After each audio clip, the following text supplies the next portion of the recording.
Rahman dear students, आज हमारा ये जो लेक्चर है वो है पाकिस्तान जो मुतालिया पाकिस्तान का जो पहला चैप्टर है उसके शॉर्ट क्वेश्चंस हैं।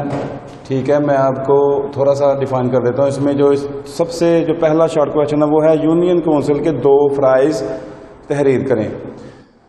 इसमें मैंने ये हेडिंग दी है थोड़ी सी ताकि आप लोग अच्छी तरह से समझ सकें कि ये पहले सवाल का आंसर मैं आपको बता देता हूँ, आप बुक से फॉलो कर लीजिएगा। मैंने इसके आगे पेज नंबर भी लिखा हुआ है कि यूनियन काउंसिल के 2 फ़राइज़, पेज नंबर 26 पे लिखा हुआ है, आप निशान भी लगा लीजिएगा। और इसमें यह है कि जिसमें सिक्योरिटी के इंतज़ाम करना और मुआशरे में खुशहाली और तरक्की की पॉलिसी बनाना। ठीक है, आगे है जी दूसरा क्वेश्चन, गुलाम इसहाक खां का हुकूमत बेनज़ीर भुट्टो के दौरे हुकूमत में गुलाम इसहाक खां ने किन इल्ज़ामात के तहत बेनज़ीर भुट्टो की जो हुकूमत है वो बरतरफ की? तो उसका जो आंसर है वो पेज नंबर 17 पे आपको मिल जाएगा, जिसमें ये है कि गुलाम इसहाक खां ने करप्शन के इल्ज़ामात लगाकर 58(2)B आइन की जो शिक है 58(2)B का इस्तेमाल करते हुए बेनज़ीर की हुकूमत को बरतरफ कर दी, और पेज नंबर 17 पे आपको इसका आंसर मिल जाएगा। ठीक है, इसके आगे जो तीसरा क्वेश्चन मैंने लिखा है कि मुशर्रफ के दौरे हुकूमत में ख़वातीन के लिए किए गए 2 इक़दाम बयान करें।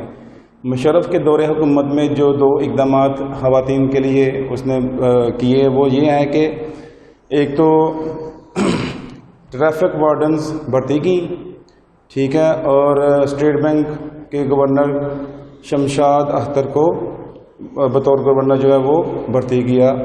और उसमें आप इसका जो आपको आंसर है इस सवाल का वो आपको पेज नंबर 28 पे मिल जाएगा। उसमें और भी 2-3 बातें आप अपने हिसाब से देख लीजिएगा। और ऐलान वाशिंगटन, क्वेश्चन नंबर 4 के ऐलान वाशिंगटन क्यों हुआ, उसका आंसर आपको पेज नंबर 22 पे मिल जाएगा कि ऐलान वाशिंगटन जब 1929 में कारगिल का जो महाज था उस पे जब इंडिया और भारत और पाकिस्तान की जो जंग थी उस मामले को मद्देनज़र रखते हुए सदर के जो अमेरिका के जो सदर थे बिल क्लिंटन, उनके कहने पर हमारे पाकिस्तान के वज़ीर आज़म मियां मोहम्मद नवाज शरीफ ने जंग बंदी के ऊपर दस्तखत कर दिए। उसको ऐलान वाशिंगटन कहते हैं, जिसके तहत कारगिल का जो महाज था वो रोक दिया गया। ठीक है, उसका जो आंसर आपको पेज नंबर 22 पे मिल जाएगा। और आगे जो 5वां शॉर्ट क्वेश्चन है आपको मैं बताने जा रहा हूँ कि अमेरिका ने किस कानून के तहत पाकिस्तान को दफाई सामान की फराहमी बंद की?